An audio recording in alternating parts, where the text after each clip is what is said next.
The Word of God is alive and powerful, sharper than any two-edged sword, piercing even to the dividing asunder of the soul and the spirit and of the joints and the marrow, and is a critic of thoughts and intents of the heart.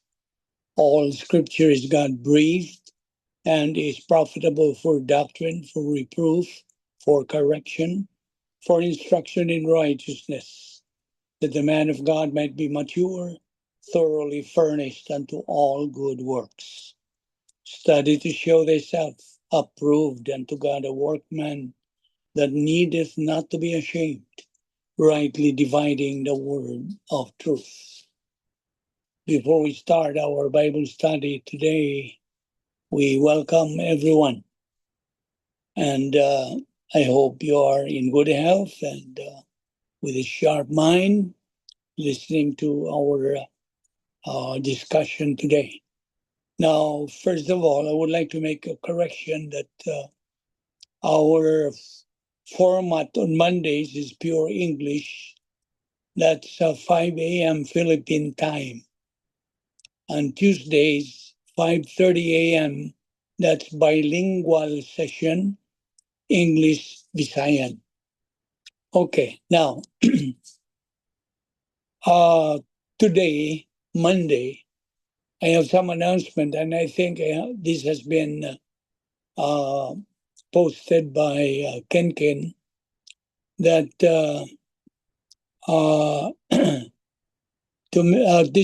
this today, starting today, on our Zoom Bible study, for you viewers, followers, and subscribers, today's May 4, right? May 4, and tomorrow May 5. Now, we will be giving you words to live by for you to take note of. So we will start today instead of tomorrow. That is before the start of our Bible class. I would suggest that and highly recommend that you reserve a notebook for these words to live by for your personal study notes. So, okay, that is if you are interested to take notes of these words to live by. This is, of course, volitional. You may or may not. We will be giving you these words to live by before we start our Zoom Bible class. Okay? So, any question? Of course, I repeat, this is volitional. You may or you may not take note of it. Now, so let us begin right away our Bible study today with a time of silent prayer. This procedure gives you, as a believer in the Lord Jesus Christ, the time that you can ensure that you are in fellowship with God for the teaching of His Word. First, let us use the very important principle in 1 John 1:9, which is the rebound technique. This gives you, as a believer in the Lord Jesus Christ, a tremendous problem-solving device. You can use it before the teaching of the Word of God to guarantee that not only are you in fellowship with the Lord, but also to guarantee that you can understand by means of the Holy Spirit's teaching ministry, teaching the Word of God that we are about to face. Therefore, let us pray silently and using the rebound technique. Let us pray.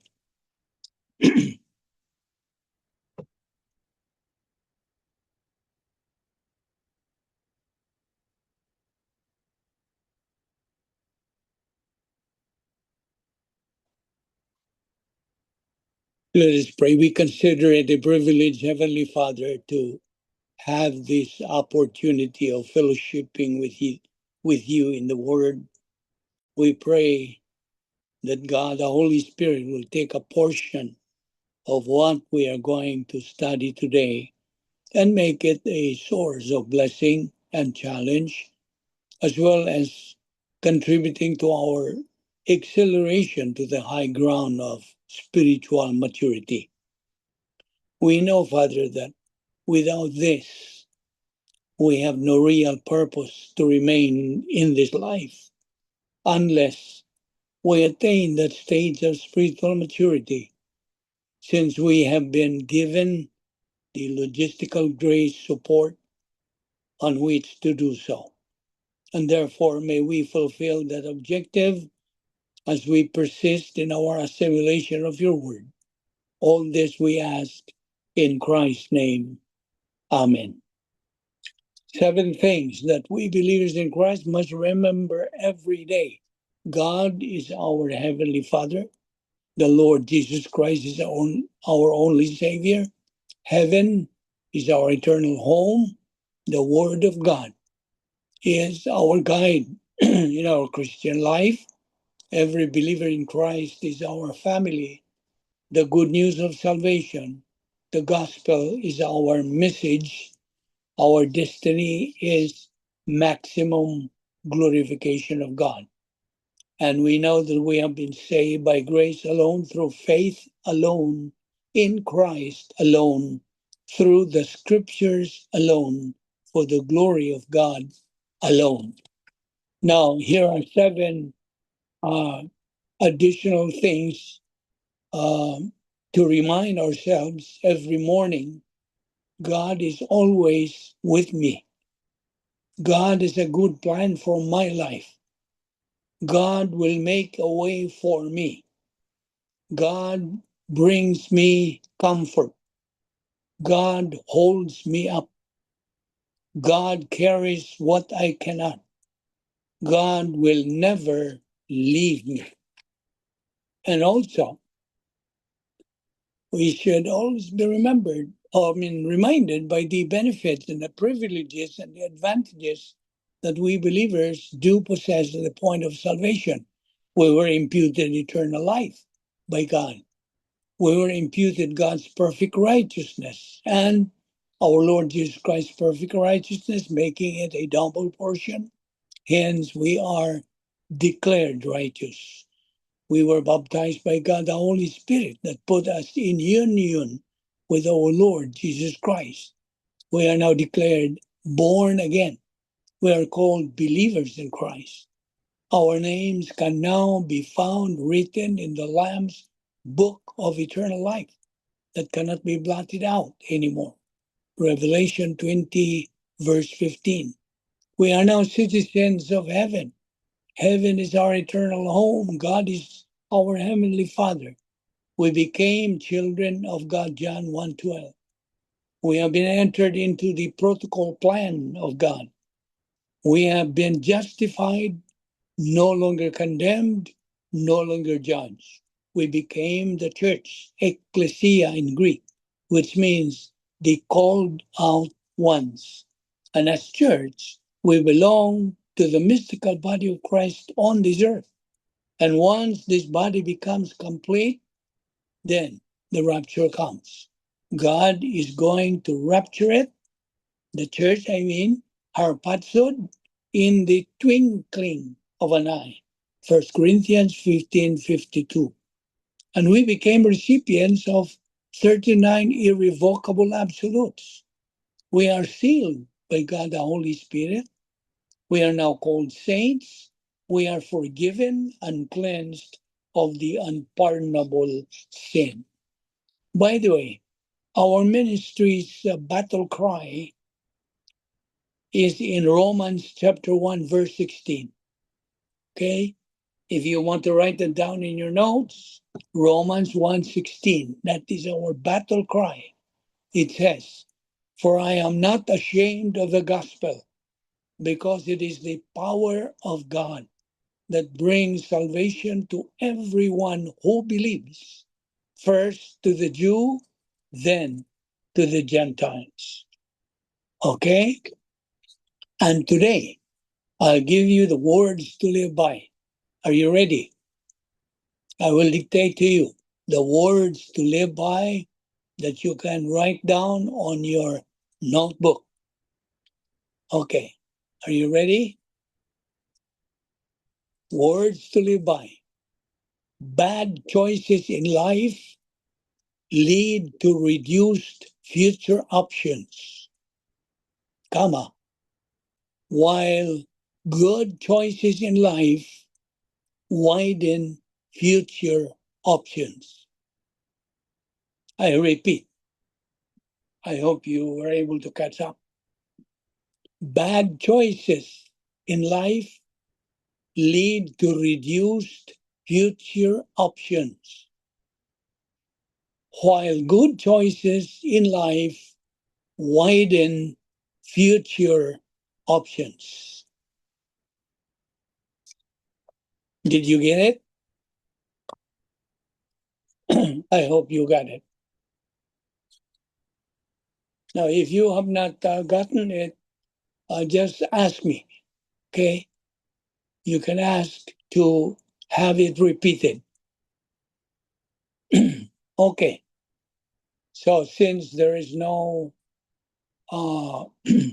nobody is saying that I could not catch up, then I hope everybody was able to catch up. All right, we start. First of all, we will address our message, our discussion to you, unbeliever. My friend, unbeliever, you are my friend. That's why you should know the truth. This is the truth we are going to discuss from the Word of God. The only source of our materials that we are discussing are from the Word of God, the Bible. Now, first of all, the majority of people are going to hell. Are you surprised to hear that? Majority of people are going to hell. Majority of people are separated from God. Majority of the people are unforgiven. Now the Bible says that the road to destruction is wide and easy, and many are going to that road.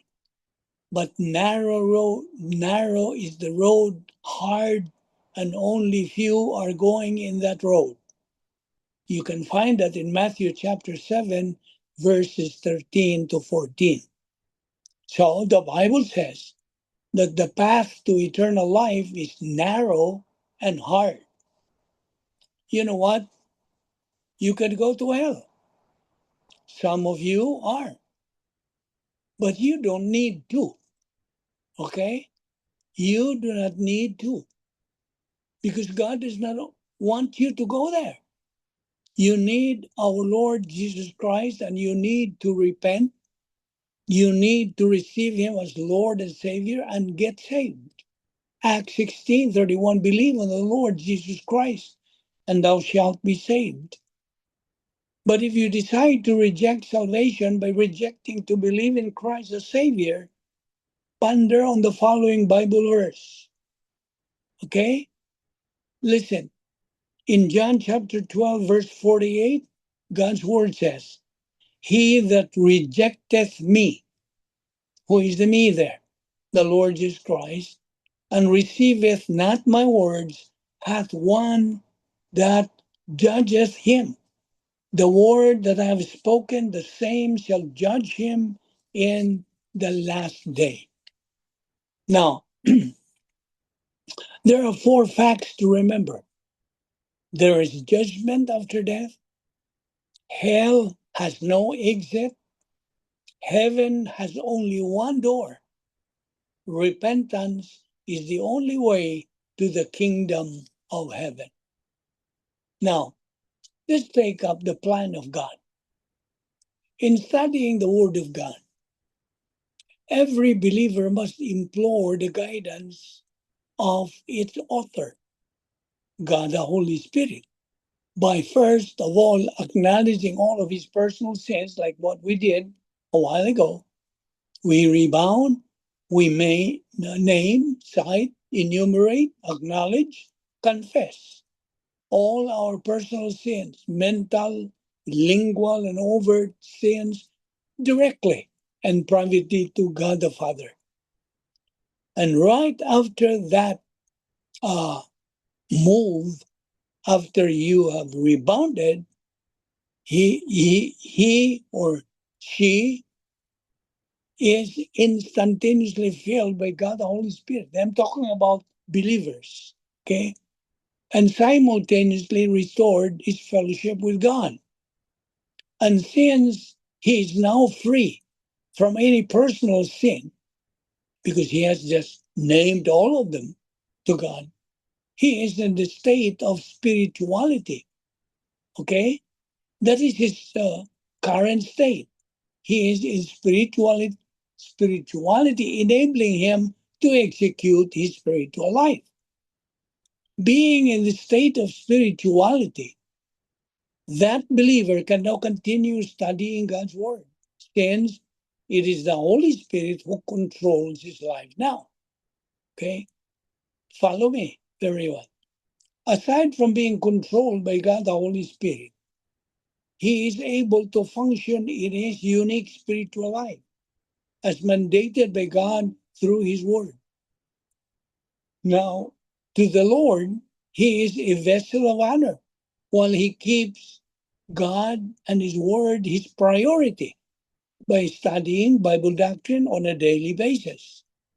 As he keeps on keeping on in advancing in the word of God, he passes through the three stages of spiritual growth, namely baby believer, adolescent believer, and until he reaches the topmost stage, that of spiritual maturity, considered as capacity stage, capacity for life.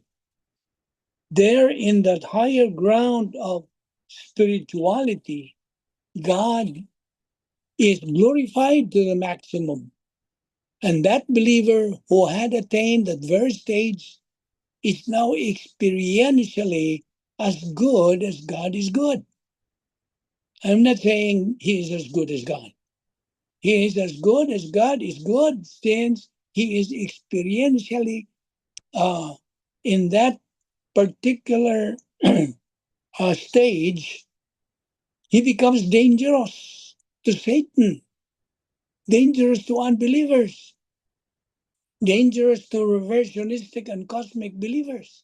In general, that mature believer becomes dangerous to the world, ruled by Satan, God's avowed enemy.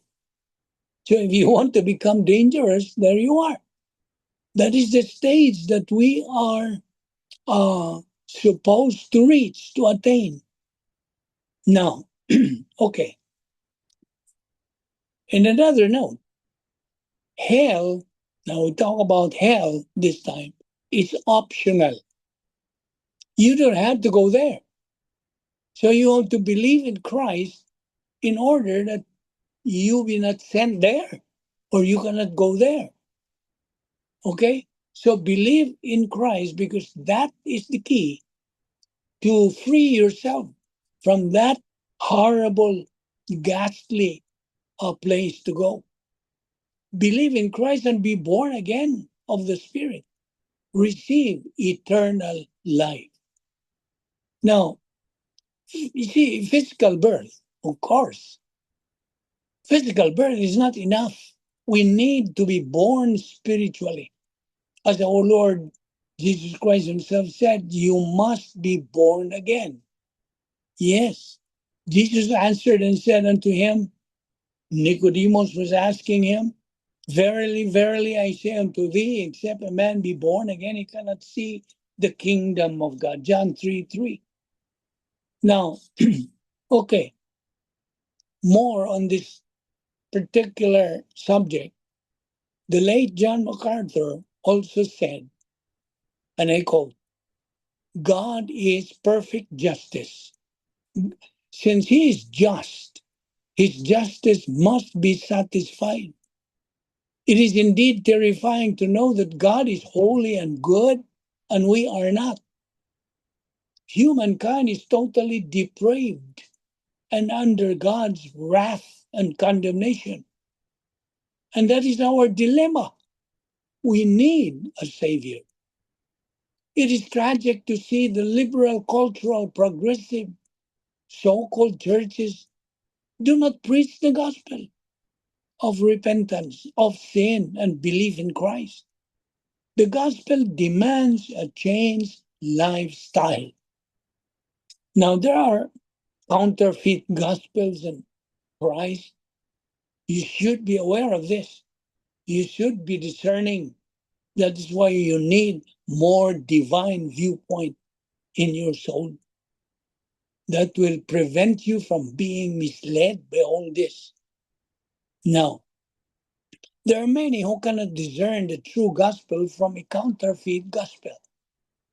This is tragic, since there is only one gospel that has the power to save, and those who are being deceived will never know it unless they are confronted with the truth. Many people, including those in the pulpit, fail to realize that the Roman Catholic Church preaches a different gospel and another Jesus. This is according to a comment by a certain Holy Elizabeth Boré. They should consider John 17:17, which says, "Sanctify them in the truth. Your word is truth."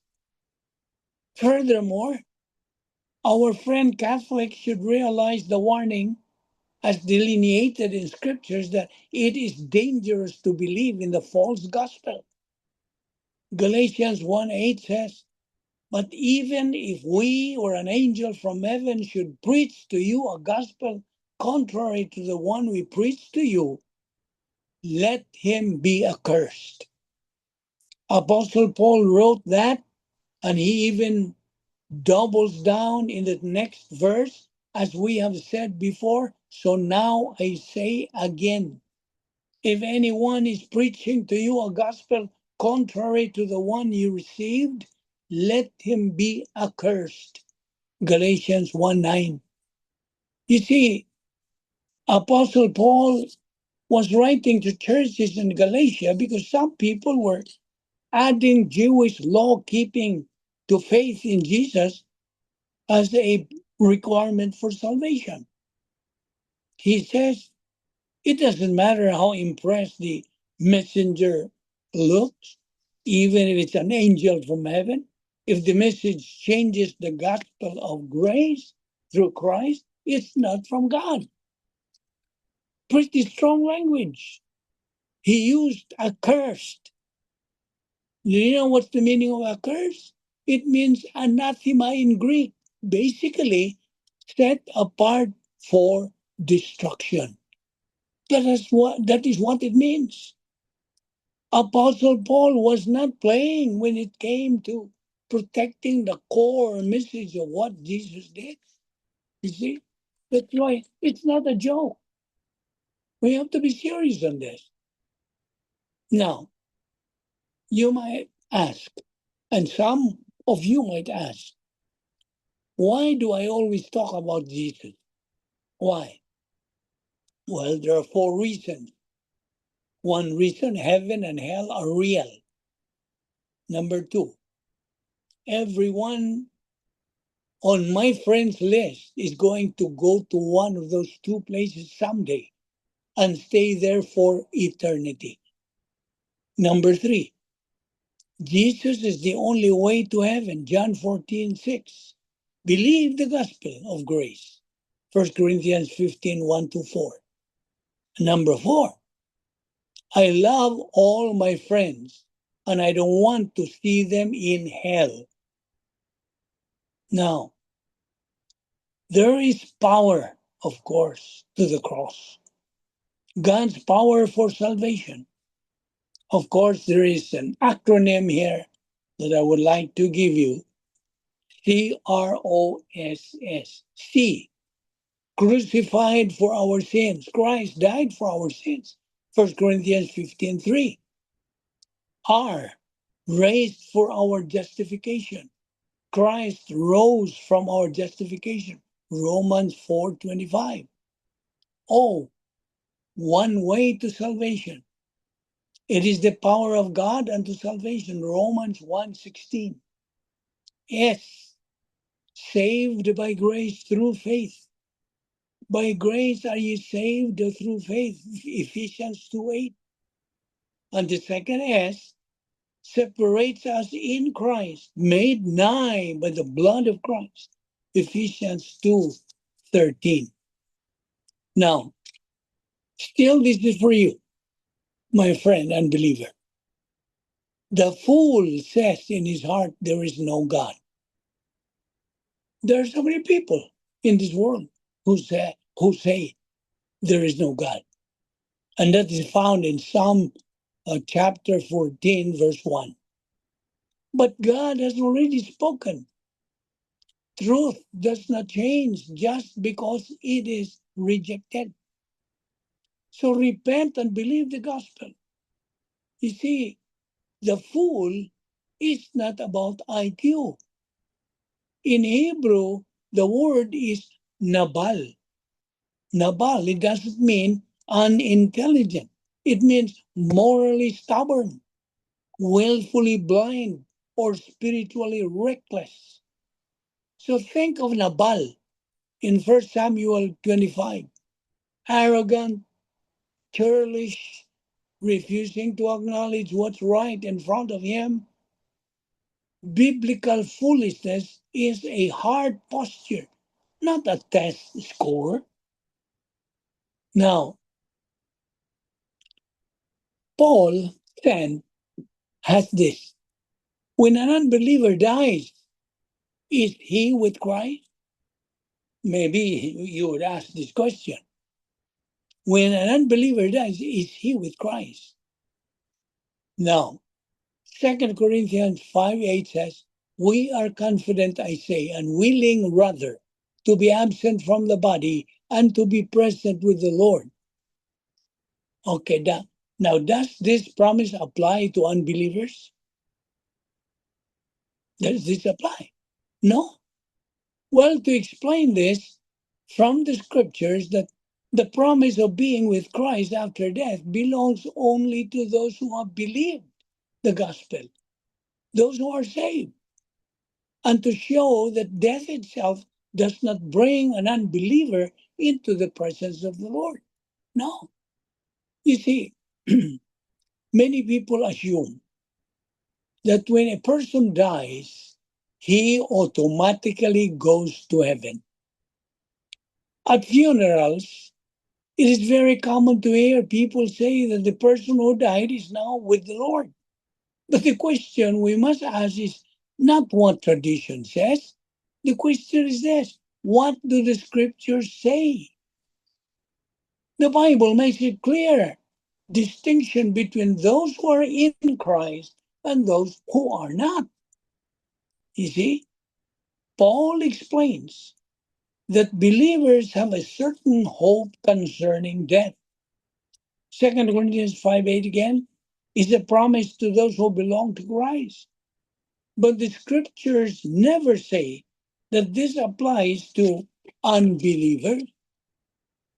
You see, so the question must be answered carefully from the Word of God. When an unbeliever dies, is he with Christ? Listen, the promise of being with Christ, the promise of being with Christ belongs only to those who are in Christ. You understand? Only those who are in Christ, meaning who are saved, who have put their trust in the Lord Jesus Christ as Lord and Savior. Only those in Christ, not for unbelievers. Apostle Paul speaks about death with confidence because he knew what awaited those who are saved. 2 Corinthians 5:6-8, therefore, we are always confident, knowing that whilst we are at home in the body, we are absent from the Lord. For we walk by faith, not by sight.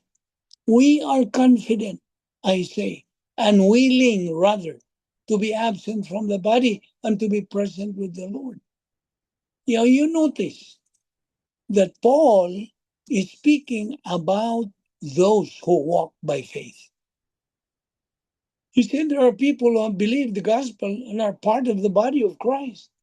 For them, death means departure from the earthly body and being with the Lord.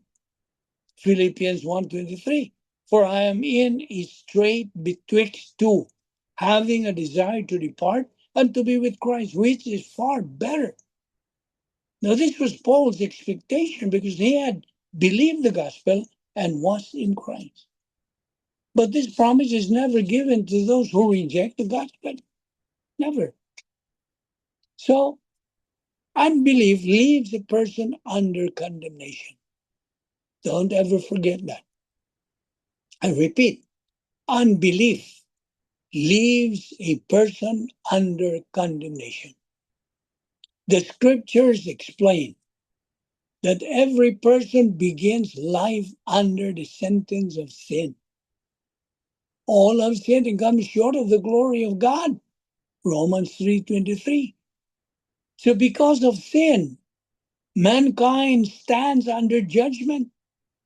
Man's condition, physically alive, but spiritually dead.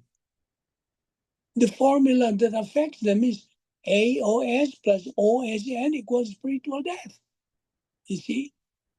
And Romans 5:18, therefore, as by the offense of one judgment came upon all men to condemnation, even so with the righteousness of one, the free gift came upon all men unto justification of life. Now, justification is offered through Christ, but it must be received. It must be received. If a person rejects the gospel, they remain under condemnation. Paul also explains that a day of judgment is coming. Remember Hebrews 9:27? It is appointed unto men once to die, and after this, the judgment. Romans 2:16. In the day when God shall judge the secrets of men by Jesus Christ according to my gospel. Those who have not believed the gospel will face that judgment. You see? By the way, we believers, okay? Satan's target is our mind. Remember that. And his weapons are lies. So fill your mind with the word of God. Divine viewpoint should be embedded in our soul, must be circulating now in the stream of our consciousness. Fill our mind with the word of God. 1 Peter 5:8. Be alert and of sober mind. Your enemy, the devil, prowls around like a roaring lion, looking for someone to devour. You see, Satan is the father of lies. John 8:44. Jesus Christ is the truth for John 14:6. John 8:32 says, you shall know the truth, and the truth shall make you free. So therefore, without the truth from the Word of God, you are not free.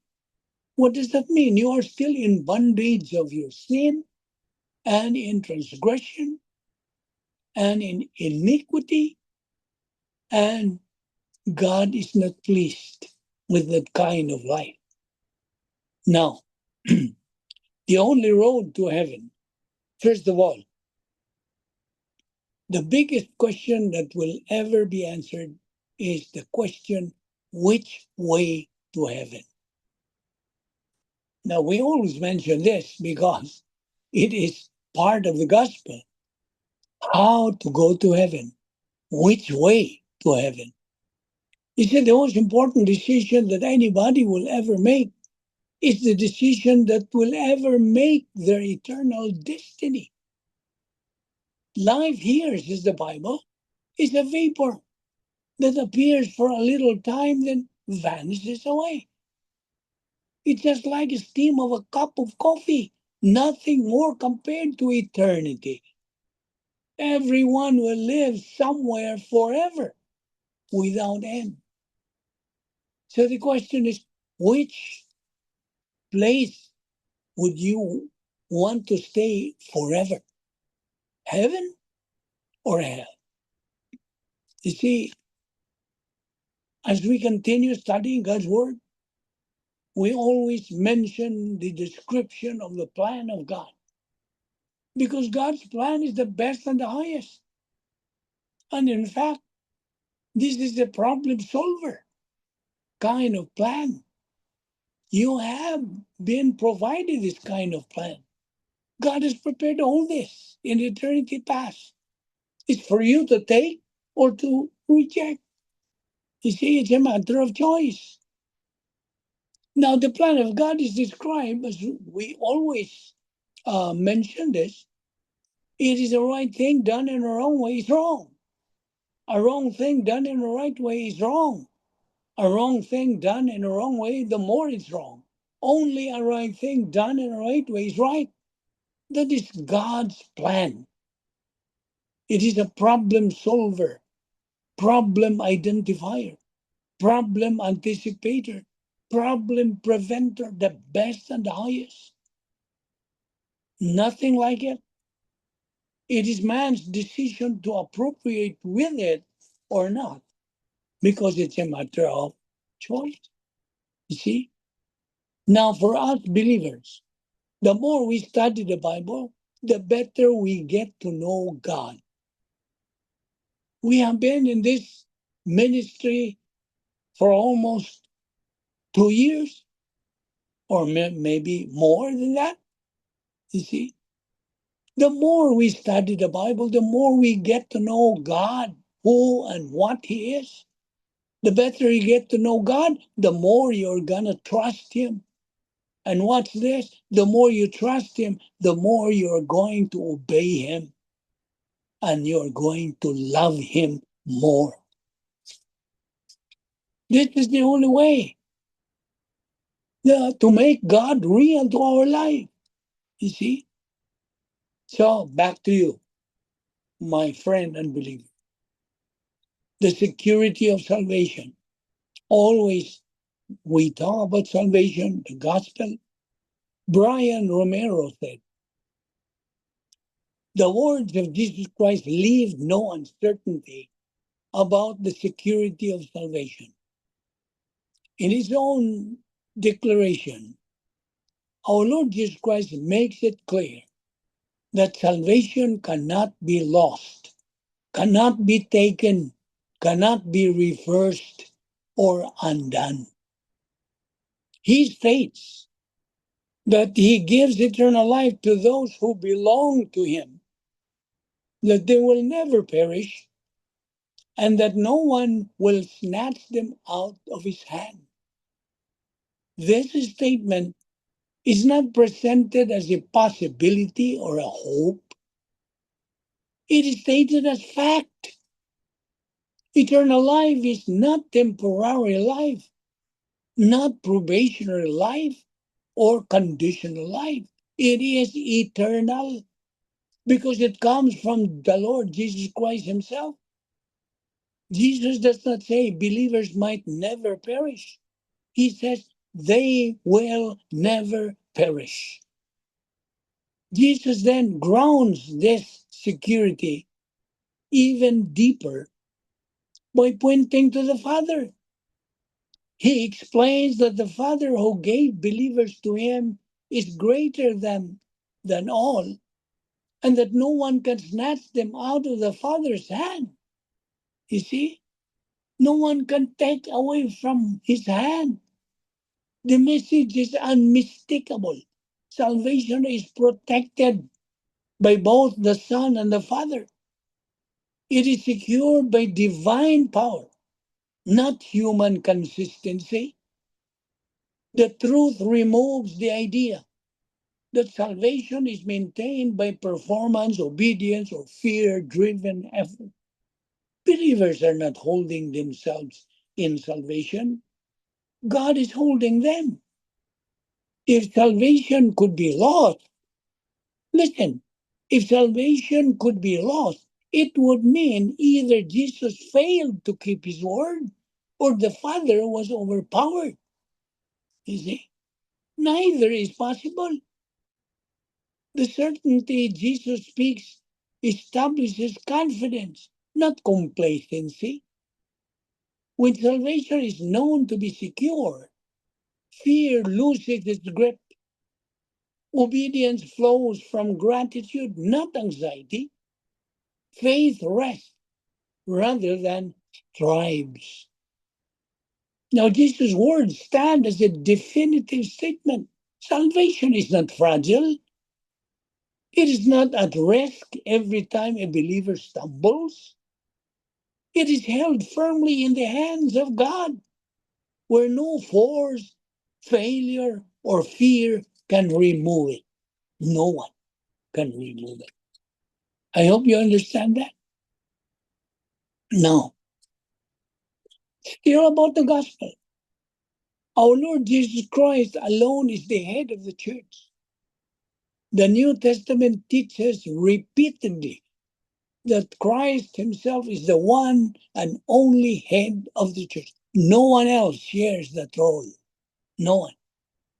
In Ephesians chapter 1, verse 22 to 23, it says, He put all things under his feet and gave him to be head over all things to the church, which is his body. Ephesians 5:23, Christ is the head of the church and he is the savior of the body. Colossians 1:18, and he is the head of the body, the church. The scripture never says Peter is the head, a bishop of Rome is the head, a human visible head is needed. Christ himself is always the head, visible or invisible. Okay?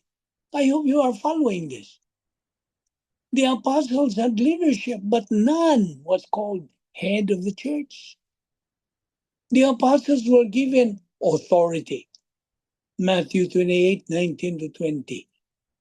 Preaching mission. These are the authorities given by the apostles.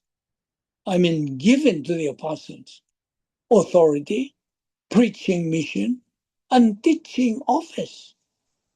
But the New Testament never gives any apostle a unique role as earthly head. Even Peter is called apostle, 1 Peter 1:1, and fellow elder, 1 Peter 5:1, not superior elder. Paul corrects Peter in Galatians 2:11 to 14, which would be impossible if Peter were a supreme pope. You see? The church leadership structure in Scripture, elders and overseers, plural. You see? Every local church has plural leadership, not one supreme head. Elders in every church, Acts 14:23. Overseers and deacons in Philippi, Philippians 1:1. Call the elders of the church, James 5:14. You see? Christ is the chief shepherd. 1 Peter 5:2 to 4. Elders shepherd the flock. And when the chief shepherd appears, Peter calls Jesus the chief shepherd, not himself. He does not call himself the chief shepherd. It's the Lord Jesus Christ. No verse that says the church needs a visible head on earth. Catholic theology argues this from tradition. But Scripture never says that Christ requires a single earthly representative. Instead, the New Testament shows, now listen, Christ is always present with his church. Matthew 28:20. He leads through his spirit. John 16:13. He leads through the word. 2 Timothy 3:16 to 17. He leads through multiple elders, not one pope. Nothing is missing. Christ does not say a human representative is needed. Now, what about Peter and the keys? The keys, Matthew 16, 18 to 19. Even if Peter has a special role, Jesus never calls him head of the church. The keys are later given to all apostles, Matthew 1, 8 to 18. 18 to 18, chapter 18, verse 18. There is zero mention of successors or a bishop of Rome inheriting his authority. Never. There is no transfer of papal office found in the New Testament. Now listen. According to the scriptures, Christ is the only head of the church. Christ is the chief shepherd. What else? Christ's leadership is plural, not centralized under one pope. No verse appoints a pope, a bishop of Rome, or any visible head on earth. Christ himself is always present with his church and leads it. Therefore, Scripture does not teach that Christ Jesus needs a pope or a visible earthly head. I hope you understood what we talked about that.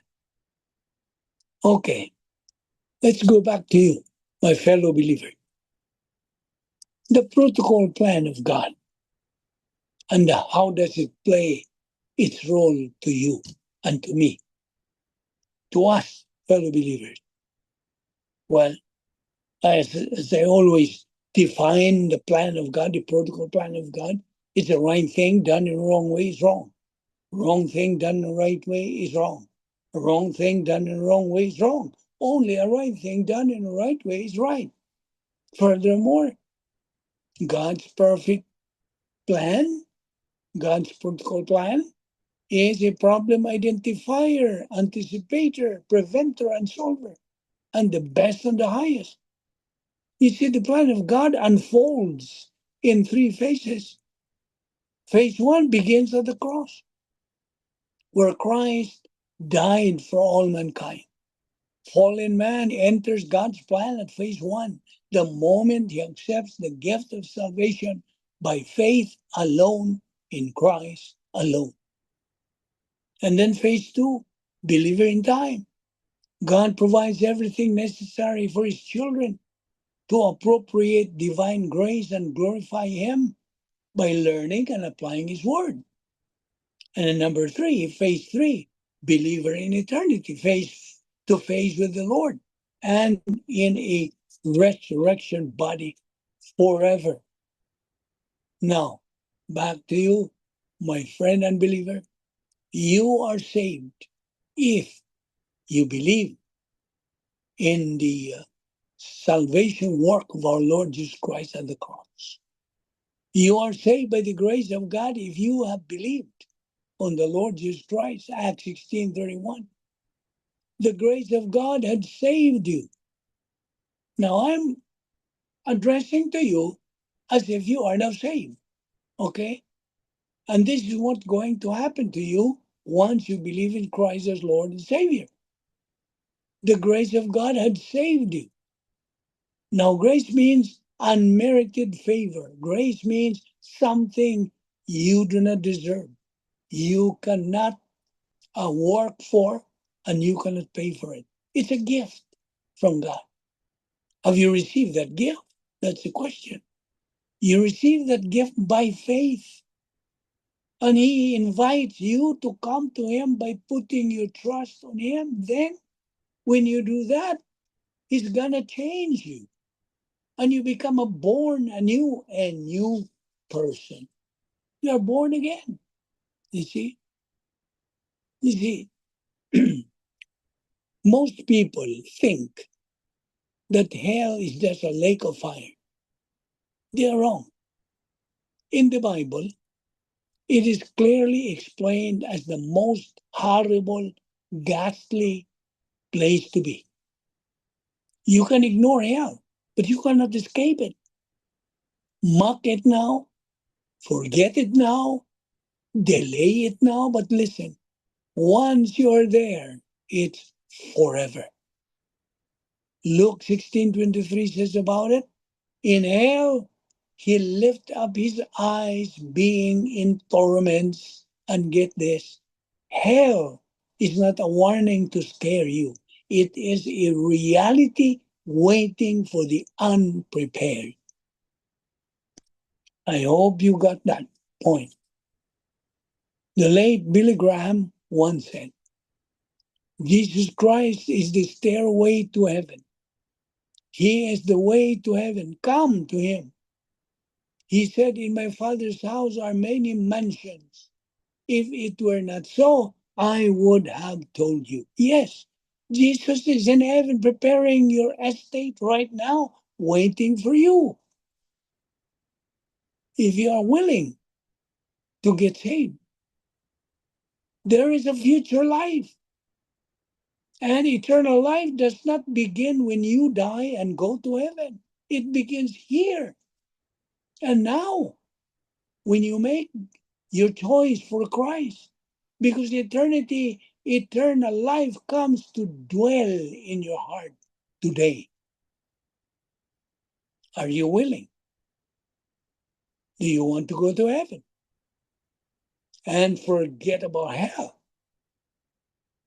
So believe on the Lord Jesus Christ, and thou shalt be saved. Acts 16:31. Now, asking a Catholic priest how to be saved. Okay? There were ministry people who used uh, to visit the Philippines. They went to the Philippines to evangelize our folks there. Okay? Now, one of these ministries happened to ask a Catholic priest about salvation. This priest was asked straightforward, how can a person be saved? And you know what his answer was? Probably you already predicted as to his answer. You know what was his answer?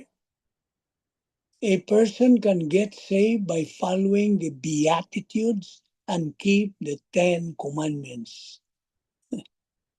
Well, in the Bible, there was a time when someone came up to the Apostle Paul and asked him, what must I do to be saved?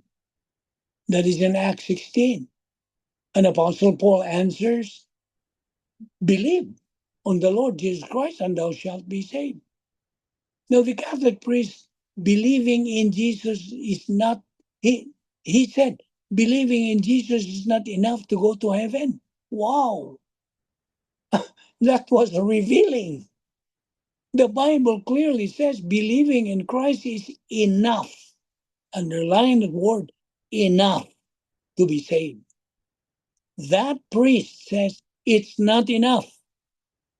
I think this shows that why many of the Filipinos are thinking that their good works get them to heaven is because this is even what the Catholic priest is saying. You see?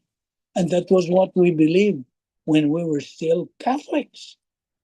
They're not telling them to just trust in Christ, what Christ did, rely on his merits and rest in him. They're saying it's based on what you do, you see. But if you get justified by the law, if that was the way to heaven, you have to keep it entirely. Because James chapter 2, verse 10 says that if you keep the entire law but break it in one point, you'll be guilty of the entire thing. So, we cannot go to heaven based on keeping the law. It's got to be based on what Christ has done for us. Understand? So, again, more on Catholicism. This is not to put down our friends who are Catholics. Okay? We love our friends who are Catholics. We love them. That's why we want them to know the truth, because they are deceived. You see, the late John MacArthur position about this. Catholicism is a false system. Now, this is not my idea. I'm just quoting the late John MacArthur's position. Catholicism is a false system. It is not the Church of Christ. It is the Church of the Antichrist. If you follow Catholic theology, you'll go to hell. I'm not saying that to be unkind, but to be truthful. Being truthful is the only way to be kind. Understand? That's why people need to come out of that system. It is the system that exalts Mary, and it is a system of paganism mingled with pseudo Christianity. You see? Hell is real. Better to die living for Christ than live for a few years of pleasure and go to hell. You see, 1 minute after you die, you'll be either elated or terrified, and it will be too late to reroute your travel plans. When you slip behind a parted curtain, your life will not be over. Rather, it will be just beginning in a place of unimaginable bliss or indescribable horror. Remember God's word in Matthew 7:13-14? Wide and easy is the gate that leads to destruction. Many are entering into it, but the road is narrow and the way is hard that leads to life. Only few find it. You see? That's in the Word of God. Now, let's go to you, fellow believers. Let's talk about justification and sanctification. Justification is being delivered from sin's penalty. That's justification. Whereas sanctification is being delivered from sin's power. Okay? I repeat, justification is being delivered from sin's penalty. Sanctification is being delivered from sin's power. Somewhere along the way, we think, my sanctification, well, that's something I've got to do now. I want you to remember here what Ephesians 2:8 and 9 applies to every phase of salvation. For by grace are you saved through faith, that not of yourselves. It's a gift of God, not of works, lest anyone should boast.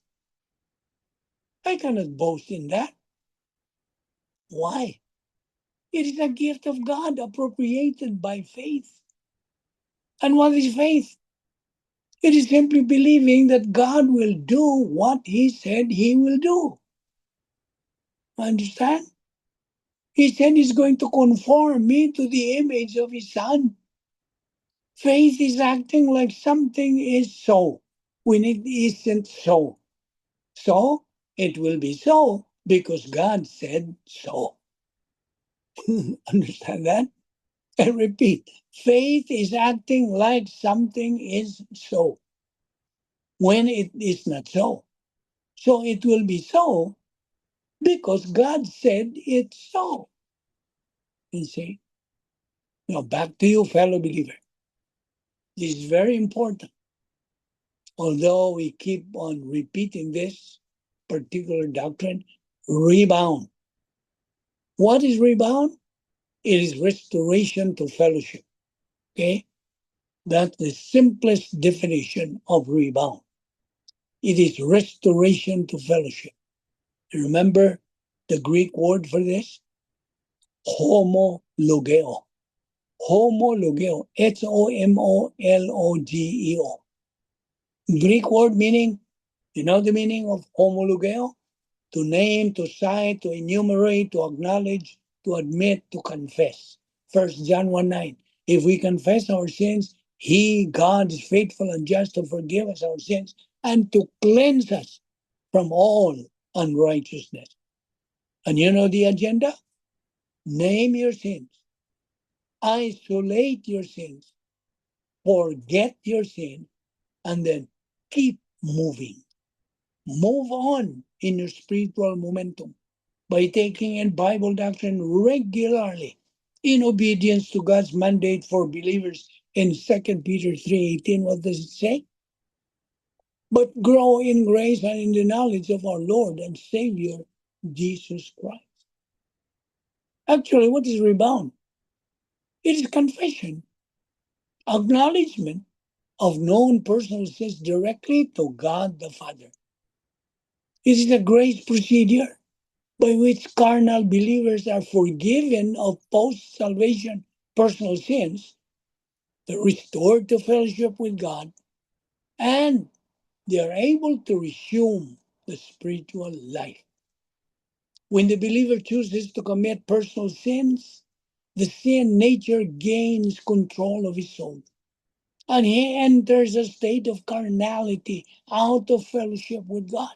That is his condition. But simply by naming his known sins directly and privately to God the Father, the believer rebounds. He bounces back and is restored to fellowship, forgiven of all known and unknown sins.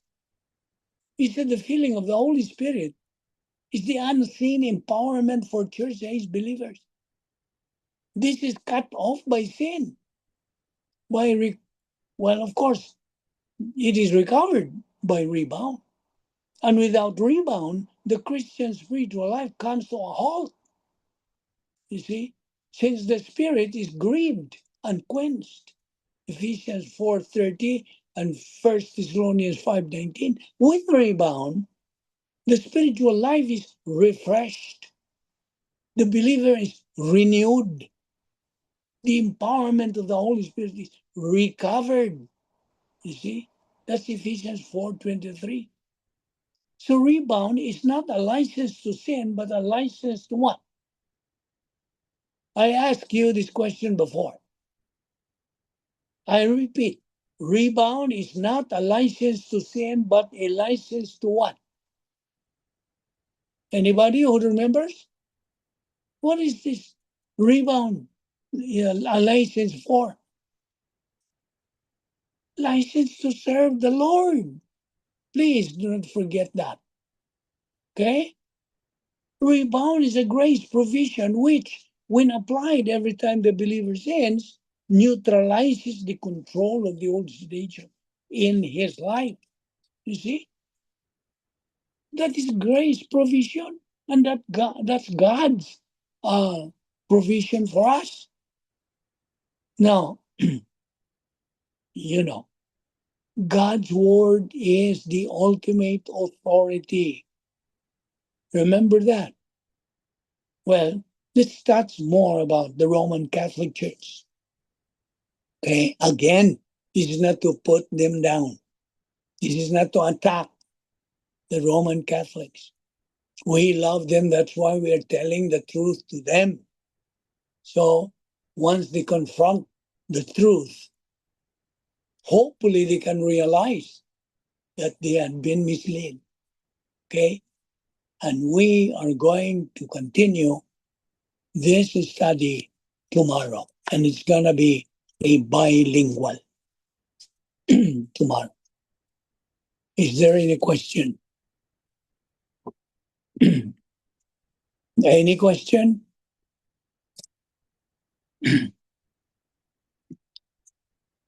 No question now? No question, Olubek. Wala. Yes. Okay. All right. Let's pray our closing prayer. Thank you, Heavenly Father, for the grace opportunity of fellowshipping in your word today and learning, especially the doctrines that we have taken up. May God, the Holy Spirit, motivate and challenge us to continue feeding our soul with your word until we reach the stage of capacity for life, which is the pleroma stage, spiritual maturity. Become winners in this present life. We pray that what we learned in your word today may become a blessing to our life. I pray, O Lord, that you will guide these viewers in this Zoom Bible study, and you will bring them tomorrow so we can continue our spiritual momentum. Thank you for this ministry. All this we ask in Christ's name. Amen. Thank you, Lolo Vic. Thank you, Rubik. Thank you. Goodbye. Bye-bye. See you tomorrow. See you tomorrow. Bye. Okay, bye.